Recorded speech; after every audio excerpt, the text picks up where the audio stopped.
Bonjour à toutes et bonjour à tous et bienvenue dans ce nouveau numéro de Originals. Et c'est quoi Gauthier Originals ? C'est l'émission qui saute de plateforme en plateforme. Moi c'est Romain et à mes côtés, vous l'avez entendu, je retrouve comme chaque semaine, cette fois je retrouve notre cuisinier espion préféré. Ouais. Très séducteur, très taquin, exactement. Et dis donc, on est encore habillés comme la semaine dernière. C'est incroyable. C'est incroyable, c'est fou. Gauthier Jorgensen, donc journaliste cinéma à Satellifact et créateur de Originals. Et Gauthier, j'ai une question pour toi. Dis-moi. Si tu devais mélanger deux métiers comme ça, tu vois, espion cuisinier, tu ferais quoi toi ? Moi, je serais un journaliste qui fait des blind tests le soir. Ouais, c'est pas mal. Moi, je serais confiseur aviateur. Ah oui, confiseur aviateur, c'est très très bien. Tu sais, comme les camions de friandises l'été, ou de glace, ou comme ça, mais en avion, en petit avion avec des hélices. Oui, je sais pas si t'avais vu un film qui s'appelait Foxcatcher, qui était un film assez terrifiant en vrai, sur une histoire vraie qui s'était très mal finie, mais il y a Steve Carell dans ce film qui joue un personnage terrifiant, qui se présente lui-même comme coach lutteur, parce qu'il enseigne la lutte, et ornithologue. Et je trouve ça très bien. J'aime bien les mélanges un peu... Voilà. Alors pourquoi on vous parle de tout ça aujourd'hui ? Évidemment parce qu'il y a un sujet à l'ordre du jour. Évidemment, on parle de Carême. Carême, donc, c'est une fresque historique qui mêle gastronomie et intrigue politique. Voilà, d'où cette petite plaisanterie. Juste après, il y aura évidemment ta rubrique, Gauthier. Et dans ce Ne cherchez plus, qui est toujours ce concept où tu vas fouiller dans tes mémoires de tout ce que tu as pu voir sur les plateformes pour nous recommander quelque chose qui n'est pas forcément dans l'actu. Et tu nous parles de quoi cette fois ? Alors, je l'avais teasé dans une de nos émissions précédentes, je voulais vraiment en parler. Donc j'ai eu enfin le temps de voir le documentaire sur Bertrand Cantat qui s'appelle de rocker à tueur, il me semble. De rockstar à tueur. De rockstar à tueur, ouais. Le cas Cantat.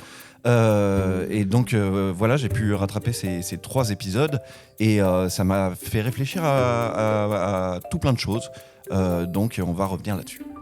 Et on se terminera l'émission avec l'agenda, une sélection des sorties marquantes de la semaine. Je rappelle que vous écoutez Originals, l'émission 100% plateforme en partenariat avec Cinématiseur, disponible sur toutes les plateformes de podcast.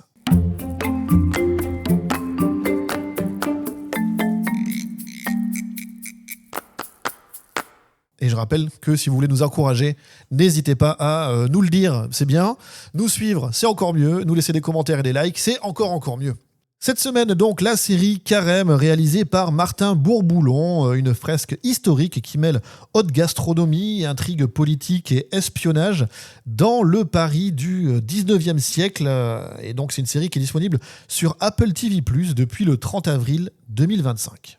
Le pitch, en quelques mots, c'est que dans une Europe napoléonienne en pleine mutation, Antonin Carême, orphelin au talent culinaire exceptionnel, rêve de devenir le chef le plus célèbre du monde. Son ascension fulgurante attire d'ailleurs l'attention de Talleyrand, homme politique influent qui le recrute comme espion au service de la France. Pris entre ambition, loyauté et manipulation, Antonin Carême devra choisir entre son art et sa conscience. La nourriture, c'est ce qui fait un pays. Comme sa langue, son art. C'est le premier que nous connaissons. La nourriture peut parfois être plus éloquente que les mots.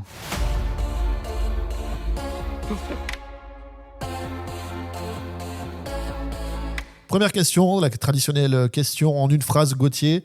Qu'est-ce que tu as pensé de cette série ? Alors déjà pour vous dévoiler quelque chose des coulisses de cette émission, Martin Bourboulon a été contacté pour être l'invité de cet épisode et nous présenter sa série.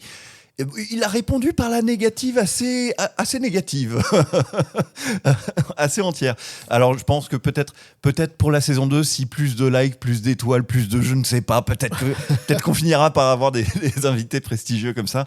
En tout cas, on aurait adoré discuter avec lui de cette série et l'entendre nous raconter comment elle a été développée. Pour ma part, comment je vois cette série ? En fait, je vois surtout que l'industrie audiovisuelle et cinématographique française donne à Martin Bourboulon, surtout à mon avis parce qu'il est capable de le faire et capable de gérer des gros projets comme ça, il lui donne le soin de fabriquer les grandes fresques épiques qu'on va essayer de vendre à l'international. C'est-à-dire le savoir-faire à la française, aussi bien en termes d'audiovisuel et de cinéma que ce que ça raconte, c'est-à-dire là pour Nos le coup, légendes. voilà, nos légendes, les chefs, le premier chef cuistot, la gastronomie, la pâtisserie, parce qu'il est pâtissier au départ, et en même temps toute la légende un petit peu napoléonienne, Talleyrand, et jeux de pouvoir, de séduction, de trahison, etc. Je rappelle quand même que Martin Bourboulon, c'est Les Trois Mousquetaires. Oui, c'est le film sur Eiffel aussi. Et Gustave c'est le Eiffel. film sur Eiffel. Ouais. Voilà, donc quand tu dis il y a cette logique de s'approprier des grandes personnalités de la culture Exactement. et d'en faire une fresque cinématographique, audiovisuelle, vraiment d'ampleur. Ouais. Alors à différents niveaux, puisqu'évidemment là on est sur une série télé, on est sur Apple TV+, c'est peut-être un peu plus confidentiel que peuvent l'être peut-être des films de cinéma. J'en sais rien, parce encore qu'en qu'il y a plus- un rayonnement international. Ouais, voilà. Il me semble que je sais pas si c'est la première série française sur Apple TV+, mais si c'est pas le cas, c'est pas loin de l'être. Et c'est une série qui est censée représenter la France aux yeux du monde. Donc, Et donc ce sera avec le visage de Benjamin Voisin, de Lina Coudry et de Jérémy Régnier, oui, entre autres. tout à fait. Et je dois dire que j'ai aucun mépris pour cette idée. Alors, c'est pas une critique négative que je fais envers la série Carême. Je comprends tout à fait que chaque pays du monde doive offrir des objets un petit peu clichés, entre guillemets, sur notre culture locale, à vendre à l'international pour que les gens qui ne vivent pas en France soient et leur petit quota de trucs franco-français tels Mais qu'ils le voient eux-mêmes. Pour si le tu coup, veux. je vais faire un petit aparté, une petite parenthèse à notre sujet sur Carême. Mais cette logique-là d'adapter des gloires, qu'elles soient littéraires ou historiques, de notre propre histoire de manière large, c'est quelque chose que les anglo-saxons savent très bien faire. On pense à Robin des Bois, on pense au roi Arthur chez nos amis anglo-saxons, on pense à toutes les gloires des cow-boys chez les Américains, avec tout ce qu'il y a de déformation et de réinterprétation, bien sûr. Mais il y a ce truc-là. Les Japonais, j'en parle même pas, que ce soit avec Shogun ou qui n'est même pas japonais, mais ils ont, quand on lit des mangas, qu'on voit des animés, toujours cette logique de reprendre des figures historiques et d'en faire des super-héros ou ce genre de choses. C'est vrai qu'en France, c'est un peu plus anecdotique.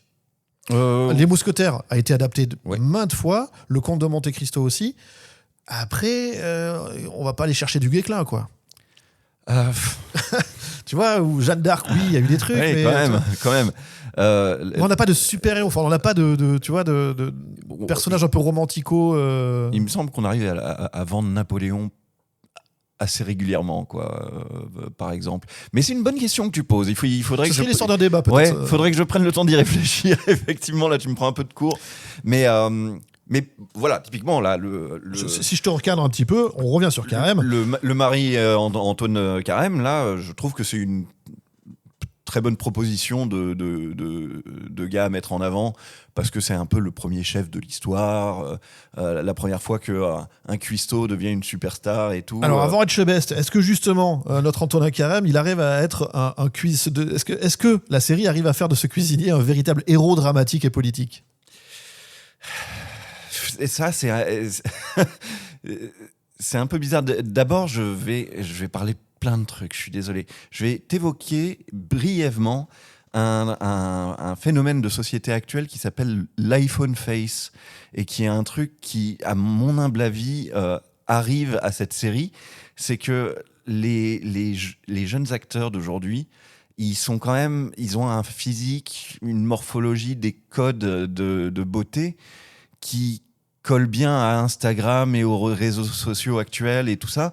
Et quand on les met dans un truc d'époque, on a du mal à y croire, on a du mal à penser qu'ils ont jamais vu un smartphone de leur vie, tu vois. Disons que pour le coup, si je vais dans ton sens, Benjamin Voisin, c'est pas Paul Prébois. Ouais. Et puis pareil, Lina Coudry, elle a cette beauté de 2020, des années 2020 complètement, quoi. Et c'est cruel, hein, parce que à la fois, faut se vendre aujourd'hui pour des projets actuels, et puis parfois, quand tu décroches un super rôle dans un truc d'époque, en costume et tout ça. Bah, c'est le premier reproche que un salopard de critique fait, c'est on n'y croit plus.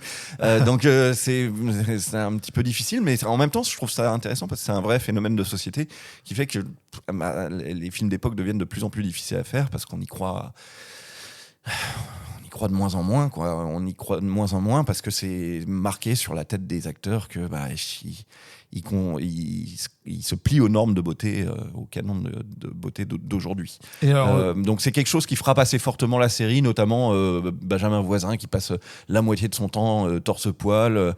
Il est athlétique comme tout. On se demande pourquoi le cuistot il est athlétique comme tout comme ça. Pourquoi il est beau gosse. Et en même temps, bon. Il n'y a rien à faire. La série joue sur l'idée de la cuisine et la séduction, le sexe et le bien manger. La première scène du premier épisode, c'est un couple qui baise dans une boulangerie. Alors, évidemment, moi, quand je regarde ça, je me sens pas je me reconnais pas vraiment, je reconnais pas vraiment la France que je connais, si tu veux. Mais je trouve ça assez délicieusement parfait pour qu'un Américain derrière sa télé se dise « Ah, bonjour, le sacre bleu de monsieur le saucisson du camembert ». C'est donc vraiment une série qui joue sur ce ton-là. Il y a à peu près 2 scènes de sexe par épisode. Ça mange à tout va. Est-ce que ça me donne très faim quand je vois ce qu'ils préparent ? Parfois oui, parfois non. Et puis effectivement, cette triple couche c'est de la gastronomie, c'est aussi de la séduction parce qu'il est méga beau gosse et qu'il chope tout le monde. Et c'est aussi du James Bond sous Napoléon. Ouais, j'allais dire, c'est aussi un instrument politique, la cuisine. Tout à fait. Donc, pour vous décrire ce qu'est Carême, déjà, c'est pas du tout une série sur le fait de faire le jeune chrétien. Pas du tout. Ouais. Sinon, ça serait très ennuyeux. Mais c'est une série donc qui est une série d'époque au début du règne de Napoléon, au début du 19e siècle. Et c'est des jeux de pouvoir et de stratégie politique qui passent par le cuisinier de Napoléon, qui est Marie-Antonin Carême, présenté dans la série comme étant un super beau gosse, super talentueux, super stock, super malin et tout ça. Donc il y a vraiment une dimension James Bond sous Napoléon en cuisine. On n'est pas dans ce qu'avait fait Steven Moffat sur Sherlock, par exemple. Steven Moffat, c'est Benedict Cumberbatch, Exactement, tout ça. ouais. Alors, je vais peut-être faire sauter des auditeurs au plafond, mais ces Sherlock-là, il y avait des épisodes très réussis, il y avait aussi des épisodes très très nuls, hein, donc très très anecdotiques et qui tombaient complètement à plat. Donc je me souviens qu'on a tous une sorte d'amour pour Benedict Cumberbatch dans le rôle. Et puis, dans celui de Watson, comment s'appelle-t-il ? Martin Freeman, qui était, oui, effectivement, ça faisait un bon duo, mais tout le monde ne jure que par eux. Revoyez-les, les gars, tout était pas formidable quand même. En plus, il y avait un côté anthologie, il me semble. Chaque épisode était à prendre tout seul. Alors que là, on est vraiment dans quelque chose qui est feuilletonnant. Là, Carême, c'est vraiment, tout se suit. Hein, on est dans 8 épisodes, hein, d'ailleurs. Ouais. C'est très bien produit, c'est très joli à regarder, ça se laisse raconter sans aucun problème. Le Paris de l'époque est bien reconstitué pour toi ? Oui, je trouve ça pas mal, ouais, je trouve vraiment, il n'y a pas de défaut de production, si tu veux, c'est pas par là que ça pêche. Moi, il y a un petit truc qui m'énerve, mais qui est souvent le cas dans les films, aussi dans les films de Martin Bourboulon, c'est que j'ai le sentiment, c'est pas de la faute de Martin Bourboulon, c'est les gens qui écrivent, j'ai le sentiment que tout le monde se parle par punchline, tu vois. Genre, on pose une question, puis l'autre, il répond un vachement bon mot, vachement bien trouvé. Mais attends, tout le monde n'est pas Talleyrand. Là, on a un Talleyrand quand même qui est réputé pour avoir l'art de la formule et tout ça. Oui, je dirais plutôt que tout le monde n'est pas Sacha Guitry, si tu veux, dans l'écriture. Parce que là, vraiment, toutes les 2 secondes, il y a quelqu'un qui répond un truc en se disant « Ouah, vachement bien trouvé, drop the mic », et il y a un silence. et tu te dis, non, quand j'y réfléchis 2 secondes, c'était un peu moisi comme réplique. Ouais, dans la vraie vie, tu te demandes juste pas trop cuite la baguette, quoi. Oui, c'est ça. C'est exactement ça. Qu'est-ce qu'on peut dire d'autre ? On peut dire qu'il y a une jolie distribution quand même, que c'est servi, même si Benjamin Voisin et Lina Coudry, j'ai du mal à les trouver crédibles. C'est quand même. C'est malgré eux parce qu'ils sont bien. Voilà. C'est pas eux les fautifs. Comment il s'appelle Jérémy Régnier. Jérémy Régnier. J'adore le retrouver sous toutes ses formes, ce gars-là. Et puis je me dis, c'est quand même le gamin qui était dans La Promesse des Frères Dardenne en 1996, là sur son Solex, et il est toujours là à nous proposer des rôles hyper différents. Donc ça me fait toujours plaisir de le voir. Et je sais plus qui d'autre on a. Il y a plein de visages célèbres qu'on voit défiler, et tout ça est quand même assez savoureusement bien produit. Tu parlais notamment de Lina Coudry, évidemment. Moi, j'ai une question par rapport à ça. Les figures féminines, c'est une vraie question, un vrai sujet aujourd'hui. Tu trouves que dans Carême, c'est à la hauteur de l'époque, ou c'est un peu dépeint de manière peut-être trop moderne parfois ?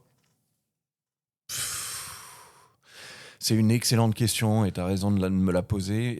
Je suis désolé, mais je suis un peu un vieux de la vieille qui a des mauvais yeux pour ça. Je sais que les plus jeunes spectateurs se posent mieux cette question que moi. Moi, je suis désolé, je regarde beaucoup de contenu, je me la suis même pas posée, au fait. Est-ce que ça met bien les femmes en valeur, cette série ? Maintenant que tu me le dis, peut-être pas assez. Encore une fois, il faut avoir le réflexe de se poser cette question pour se le demander, mais il faudrait que je revoie la série en ayant cet ingrédient en tête. Tout à l'heure, tu parlais justement des autres adaptations de Martin Bourboulon. On a cité Les Trois Mousquetaires, on a cité Eiffel. La Carême, donc c'est une autre personnalité. Ça a été notre petit échange là, au début du sujet. Question, justement. Est-ce que toi, tu as une personnalité illustre française que tu aimerais voir adaptée en série, même si c'est de manière un petit peu romancée ? Waouh, c'est une excellente question. La réponse est forcément oui. Et il va falloir que je cherche un petit peu. Parce qu'on a eu des Molières, on a eu des personnages comme ça. Est-ce que toi, tu aurais quelqu'un comme ça que tu imagines mériterait d'avoir un sujet C'est-à-dire que je sais que si je trouve une réponse, ça va être un petit peu la même réponse que mon spin-off sur le droïde Gonk dont je te parlais pour Star Wars. C'est-à-dire que j'aimerais bien. Moi j'adore les feuilletons sur des personnalités un peu absurdes, des fun facts complets, Si, mais alors ça a été fait par Nils Tavernier, et malheureusement ça a été pas très très bien fait, mais il avait fait une adaptation cinématographique du Palais idéal du Facteur Cheval, ce qui est un truc que je trouve un petit peu fascinant. Le gars qui pendant toute sa vie, à chaque fois qu'il fait le même trajet, il trouve un caillou, il le pose sur la même pile de cailloux, et puis à la fin ça fait un espèce de petit palais naïf, un domaine. Voilà, un domaine, ce genre de truc là. J'ai pas de bons gars en tête, il faudrait que j'en trouve un, mais t'as pas une figura, comme on dit, un truc waouh Non, mais en même temps les trucs un peu waouh me fatiguent un peu. Moi, encore une fois, si je t'en trouvais un, je vais y penser d'ici la fin de l'émission. Si je t'en trouve un, c'est un gars comme ça, un peu chelou, dont on aurait dû parler un peu plus. Est-ce qu'on conseille ce Carême sur l'histoire des figures féminines? Si, ça me revient maintenant. Je suis désolé, j'ai déjà regardé les épisodes il y a un petit peu longtemps. Mais si, il y a une figure féminine assez importante dans la cuisine de Carême, qui est une sorte de commis, mais de premier commis, si tu veux, et qui lui dit, elle lui dit tout de suite, je veux bien travailler pour toi, mais on couchera jamais ensemble. Et c'est une espèce de forte tête qui le pousse toujours un petit peu plus loin dans ce qu'il sait faire, mais qui est hyper en vrai, c'est un peu elle qui décide, si tu veux. Et donc oui, si, ce personnage-là met bien en valeur, est assez pertinent aujourd'hui, on va dire. Du coup, est-ce qu'on conseille ce Carême, cette série Apple TV+? Moi, je vous conseille surtout de Et à qui vous en faire une opinion. Alors, pour moi, à qui ? Comme je te le disais, pour moi... Aux Américains. Ouais, donc. voilà. ça se destine aux touristes, un petit peu, ce truc-là, quoi. Si vous êtes fan de Emily in Paris, oui, peut-être. Si vous êtes une de ces personnes qui, en visitant à Paris, se dit Ah oui, le béret de Paris est très beau. Oui, vous risquez d'aimer beaucoup cette série. En revanche, si vous êtes un petit peu franco-français comme moi, ouais, ça me ressemble pas beaucoup. C'est pas une série qui me ressemble énormément, mais je la trouve pas mal intentionnée. Je trouve qu'elle se raconte assez bien. Je vous conseille d'essayer. C'est un petit peu comme ce que je dis à mon grand-fils sur la nourriture. T'as le droit de pas aimer ça, mais tu goûtes. Mais essaye. Voilà. Donc, sur une série sur la gastronomie, je trouve que c'est de bons conseils. C'est une métaphore qui fonctionne. Je te propose de laisser de côté les fourneaux pour une série Netflix qui fait parler. C'est la chronique Ne cherchez plus de Gauthier. Un terrible fait divers très mal présenté par la presse à l'époque, la France choquée, et un peu plus de 20 ans plus tard, une enquête qui revient sur cette fameuse affaire Cantat-Trintignant, mais qui va plus loin. Et c'est une série Netflix qui s'appelle Deux rockstars à tueur, le cas Cantat, 3 épisodes d'une 40aine de minutes. Tu voulais nous en parler aujourd'hui, Gauthier? Oui, je tenais absolument à en parler parce que moi, comme beaucoup de personnes en France, je suis assez vieux pour dire que j'ai connu Noir Désir longtemps avant cette tragédie horrible, et tellement longtemps que j'ai même eu le temps de les voir sur scène et tout ça, et de beaucoup cultiver leur musique. Au fait, dans un autre moment de ma vie, j'ai aussi fait de la musique, et je me suis beaucoup inspiré de ce que j'avais entendu chez eux. Et donc, quand arrive cette tragédie, tout s'écroule pour les gens comme moi. Et j'ai beaucoup besoin d'en entendre parler et d'entendre des opinions diverses et variées pour mieux le digérer à travers le temps. Et donc, c'est pour ça que cette série qui s'appelle Le cas Cantat, de rockstar à tueur, m'a donné pas mal de grains à moudre. Bertrand Cantat, le leader du groupe Noir Désir, aurait agressé sa compagne à Vilnius, en Lituanie. Il est placé en détention provisoire et risque de 3 à 15 ans de prison. L'actrice Marie Trintignant est actuellement entre la vie et la mort à l'hôpital. Le couple était-il sous l'emprise de l'alcool, de la drogue? Que s'est-il passé entre 3 et 5 heures du matin? Elle m'a mis un coup de poing au visage, elle m'a frappé. Il est invraisemblable de penser que cette frêle jeune femme ait pu renverser à terre un gaillard qui est un véritable athlète d'1m90, 85 kilos. En fait, on n'a qu'une vérité. On n'a que la vérité de Cantat. Alors voilà, ça se déroule à Vilnius en 2003, pendant l'été 2003, où on ne le savait pas en plus, c'était pas très public ça, mais Bertrand Cantat, qui est le chanteur du groupe Noir Désir, s'était mis en couple avec Marie Trintignant, qui était une comédienne très célèbre.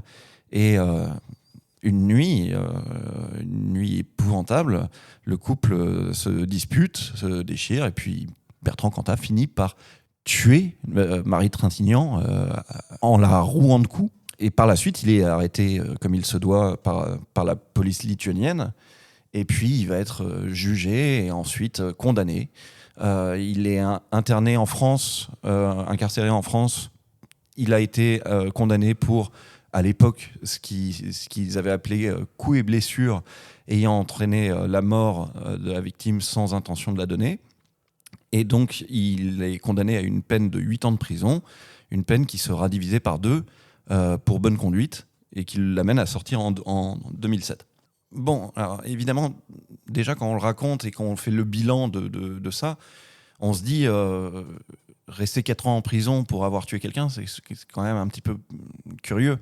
Et puis le monde a changé depuis. Le monde a beaucoup changé depuis. La vision autour de le côté un peu romantique qui avait été publié dans pas mal de médias, on est beaucoup revenu dessus. Le crime passionnel n'existe plus, on parle de féminicide et tout ça. Absolument. Alors, on est après MeToo et tout ça. Là, on est en train de compresser façon César toutes les choses que j'ai envie de dire sur cette série. Mais donc oui, j'allais dire, ça a l'air d'être pas cher payé, 4 ans de prison pour avoir tué quelqu'un, effectivement. En même temps, on peut pas faire grand-chose parce que le truc a été... D'ailleurs, la série le rappelle très bien. Le truc a été jugé comme ça là-bas. Ça aurait probablement été jugé comme ça ici aussi. Le gars a purgé sa peine et tout ça. Donc bon, c'est un peu... c'est un peu un no-brainer ce truc-là, faut pas trop y réfléchir. Mais en revanche, ce qui m'a fait énormément réfléchir, c'est les archives où on voit Bertrand Cantat confesser ce qu'il a fait. Je ne m'étais pas rendu compte de ça jusqu'à maintenant parce que je ne l'avais pas analysé de cette manière-là, mais j'ai l'impression, et c'est très étrange parce que toute la société a fait ça à ce moment-là, j'ai l'impression que dès qu'on lui annonce ce qu'il a fait et ce qu'il doit avouer, il est déjà en train de préparer son comeback. C'est comme s'il se dit, bon, je vais purger une peine pour ce truc-là parce que j'ai pété un câble, mais c'est pas grave, mon retour sur le devant de la scène est possible. Et moi, je trouve que le changement des mentalités le plus fort que j'apprécie moi-même, c'est qu'on est passé de, effectivement, ce moment-là, en 2003, où on était tous à se dire il va pouvoir revenir sur le devant de la scène, mais sous quelle forme et tout ça, à aujourd'hui, en 2025, où on se dit on n'aurait pas dû penser ça.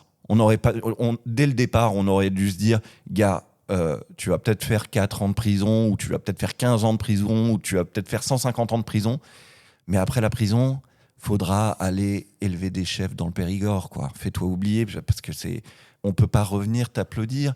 Et en plus de ça, toute l'histoire qu'il y a eu après, en 2007, donc après sa libération. Qui est dans le second épisode, le 3e épisode. C'est-à-dire que le premier est vraiment dédié... Les 2 premiers sont plutôt dédiés à l'affaire Cantat-Trintignant. Ouais. Après, on va plus loin. Oui, on va effectivement dans la réception, dans ce que ça a fait à la société, dans le terrible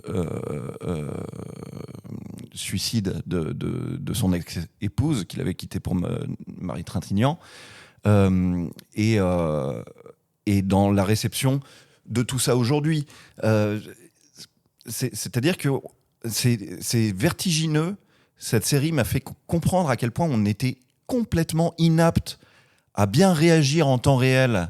On n'était pas préparé pour ce genre de tragédie. Et on ne pensait que réparer Bertrand Cantat au lieu de réparer la société. Tu vois ce que je veux dire ? Et d'avoir une pensée pour la victime. Oui, bien sûr.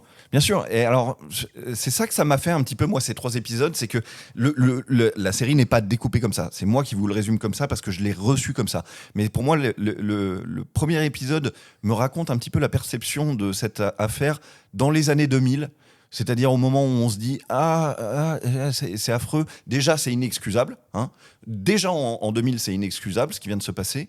D'autant qu'on voit bien que quand il raconte ce qu'il a fait et ce qu'il a fait, le rapport d'autopsie, il y a un monde. Il se rend pas compte. Le mec, il l'a écrabouillé, Marie Trintignant, à un coup de poing, quoi. C'est épouvantable. Et il l'a laissé pendant des heures. Et il l'a laissé pendant des heures sans appeler le secours.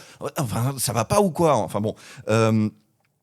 Mais ce premier épisode, je trouve, se fait assez bien le reflet de la société des années 2000 qui se dit on n'a jamais vécu ça, mais alors Noir Désir, c'est fini ? Ou est-ce qu'on peut... voilà.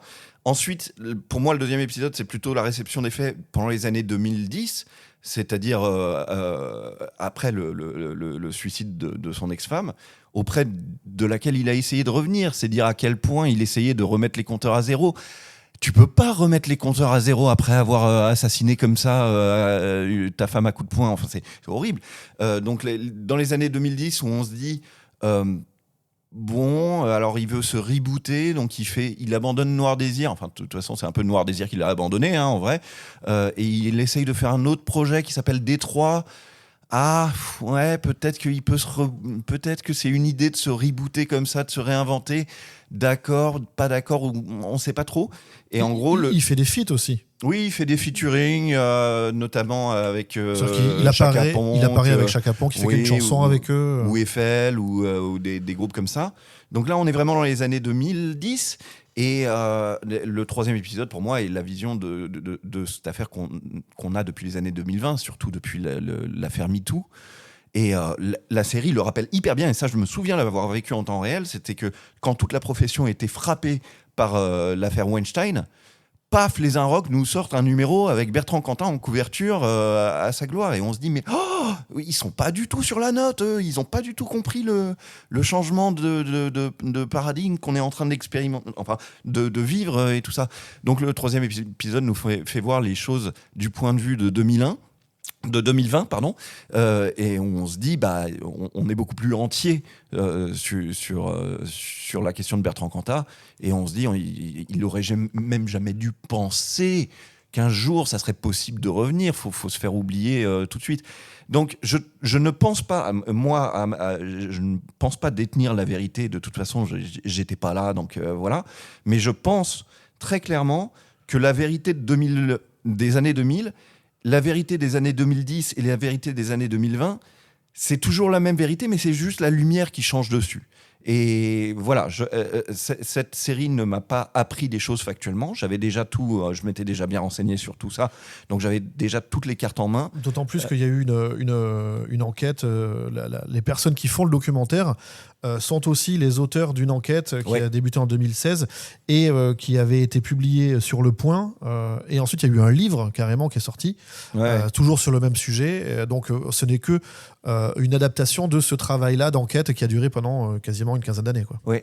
La conclusion de ces 3 épisodes serait, c'est quelque chose à charge contre Bertrand Cantat, donc c'est bien normal que ce soit ça, mais serait que ce qu'on a appelé le clan Cantat, ce qui était totalement crasse-pouille à l'époque, hein, mais donc le clan Cantat qui implique les membres du groupe Noir Désir aurait falsifié la réalité, aurait menti, et qu'au fait Bertrand Cantat était coutumier de ce genre de violence. Ce que je veux bien croire, hein, j'ai pas de problème. Encore une fois, je le connais pas, donc je sais pas, je m'en tiens à. Ce qui rend le fait d'écouter Noir Désir un petit peu plus difficile, hein, quand même aujourd'hui. Je tiens à continuer à dire que les gens qui écoutent du Noir Désir ne sont pas des gens qui veulent frapper les femmes, ce sont des mélomanes normalement, hein. Mais je pense qu'aujourd'hui, si vous continuez à en écouter, le claironnez pas à tout vent, quoi. Écoutez-le chez vous et puis voilà. C'est surtout sans se poser de questions de ce que ça peut signifier. Oui, voilà, c'est ça. Et puis, si vous voulez écouter ce type de musique sans avoir rien à vous reprocher, je vous propose d'écouter du FL. Voilà, hein, exactement la même musique, sauf que eux, jusqu'à preuve du contraire, ils ont tué personne. Pour l'instant, voilà. Et voilà, Eiffel qui était aussi l'arrangeur du dernier album de Noir Désir. Et donc, on sait qu'il y a une proximité. Le chanteur d'Eiffel Romain Humeau était arrangeur des Visages des Figures et de tout l'album. Ça ne m'étonne pas. Et voilà, donc si vous avez un manque de ce côté-là, vous pouvez le compenser ailleurs. Et effectivement, c'est des sujets particulièrement importants. Et voilà, il y a eu pas mal de complaisance à l'époque, notamment de la presse, peut-être orchestrée par les avocats de la défense de Bertrand Cantat. C'est vrai qu'il y a eu des gens qui ont ouvert leur gueule, j'ai vraiment envie de le dire, dès le départ, comme Lio, qu'on n'a pas écouté, qu'on n'a pas respecté. Et là, c'est marrant, d'ailleurs, c'est marrant de la revoir dans ce documentaire et de comprendre à la fin du documentaire qu'au fait, elle était dans le turfu, elle. C'était la première à avoir une vision globale de tout ça. Alors, c'était une proche de Marie Trintignant, hein, aussi. C'était une amie. Parmi les gens qui interviennent, il y a aussi Richard Kolinka, qui était un ex-compagnon de Marie Trintignant et qui est aussi le batteur de Téléphone. Il y a Pascal Nègre, le patron d'Universal, qui tient encore aujourd'hui le discours de l'époque, mais même un discours qui n'est plus audible de patron d'entreprise qui dit moi je suis patron d'entreprise, je regarde pas ce que font les artistes, j'encaisse l'argent, et qui dit encore aujourd'hui vous présentez ce que c'était Noir Désir à l'époque, des gens comme ça vous les traitez bien, non mais le grand écart est fait mal au ventre, hein, clairement. Donc voilà, c'est un documentaire qui est très fort, qui fait parler et qui fera parler encore. Effectivement, les révélations qui ont été faites en termes d'images d'archives, de témoignages ou de dossiers médicaux qu'on n'avait pas vus jusque-là, ou ce genre de choses, ça amène vraiment une réflexion encore plus poussée sur un côté problématique peut-être enraciné. Et en plus de ça, moi je trouve ça plutôt pas mal que ce soit des gens comme nous qui en parlions de ce documentaire, parce que On peut pas encore, faut pas déconner, on peut pas encore nous traiter de vieux cons et de représentants de l'ancien monde. Et on n'a pas non plus, on n'est pas non plus suffisamment jeune pour être que hyper troublé et contrarié et colérique envers cette affaire. Nous, on est des gens qui avons traversé le truc d'un bout à l'autre. Hein. On était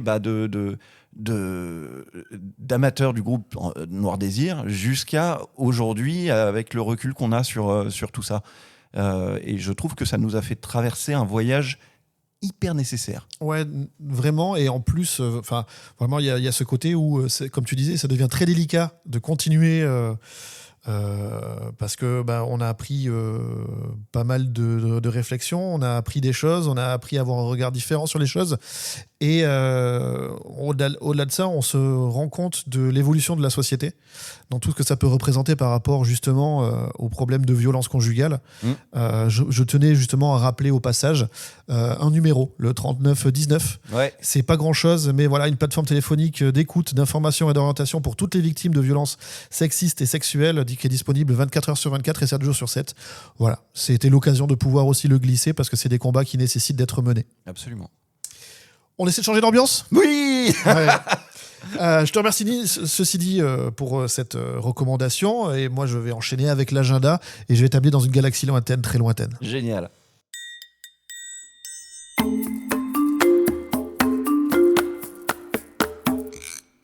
Parce que cette semaine, c'est dans la semaine du 5 au 11 mai, voilà, vous le savez, le 4 mai, c'est le jour de Star Wars. Et le jour May the Force. May the Force en anglais, c'est un jeu de mots évidemment, sort une nouvelle série Disney+, une série d'animation qui s'appelle Star Wars Tales of the Underworld. Alors, c'est le 3e volet d'une anthologie animée, puisqu'il y avait eu Tales of the Jedi en 2022, il y a eu Tales of the Empire en 2024, et là on a donc cette nouvelle mouture Tales of the Underworld, où on va s'intéresser en 6 épisodes d'une vingtaine de minutes au bas-fond et à la pègre de cette galaxie Star Wars, à travers les récits de 2 figures emblématiques. Alors la première, si vous avez vu la guerre des clones, vous savez qui c'est, mais sinon c'est une parfaite inconnue. Elle s'appelle Asajj Ventress. Inconnu au bataillon. C'était une assassin du comte Dooku, avec le crâne rasé, qui se battait avec 2 sabres laser rouges, particulièrement agressive et entraînée.